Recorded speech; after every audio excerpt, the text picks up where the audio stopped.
Hello friends, on passive tune in and tune out. এই লাইভে sir Michael Williams আর Julian Nguyen বর্তমানে এই on প্যাসিভের ফাউন্ডারদের অবস্থান নিয়ে কী প্রভাব পড়ছে তা নিয়ে আলোচনা করলেন। আমাদের ওইয়ে স্তব্ধ হয়ে গেছে বা বোবা হয়ে গেছে, ভিতরে কি হচ্ছে সেটা জানারও রাস্তা নেই। আমরা ফাউন্ডাররা বেশ দোলাচলে আছি।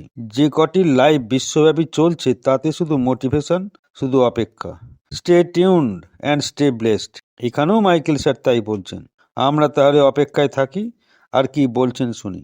আপনি অনপ্যাসিভের যে প্রতিলিপিটি ভাগ করেছেন তা মানসিক এবং শারীরিক ব্যথা, মানসিক স্থিতিস্থাপকতা এবং জীবনে সচেতন পছন্দ করার গুরুত্ব নিয়ে আলোচনা করছেন বলে মনে হচ্ছে। এখানে আপনার উপর ভিত্তি করে একটি সংক্ষিপ্ত উপসংহার দিচ্ছি।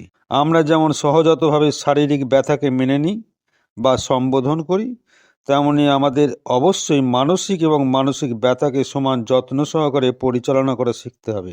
এটি এমন পরিস্থিতি বা মিথস্ক্রিয়া থেকে নিজেদেরকে চিনতে বা দূরে রাখার পক্ষে সমর্থন করে যা অপ্রয়োজনীয় কষ্টের কারণ হয়।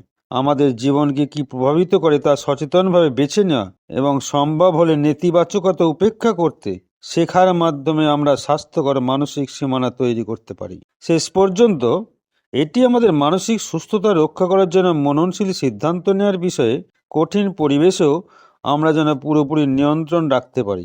আপনি আরও বিস্তারিত বিশ্লেষণ বা অন্তর্দৃষ্টি চান? তাহলে মানসিক অন্তর্দৃষ্টির মূল দিকে আপনাকে যেতে হবে। আপনার আবেগ, চিন্তাভাবনা এবং উদ্যমকে স্বীকৃতি দিন।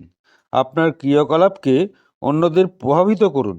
আপনার আবেগের উপর স্বচ্ছতা নিয়ন্ত্রণ করুন।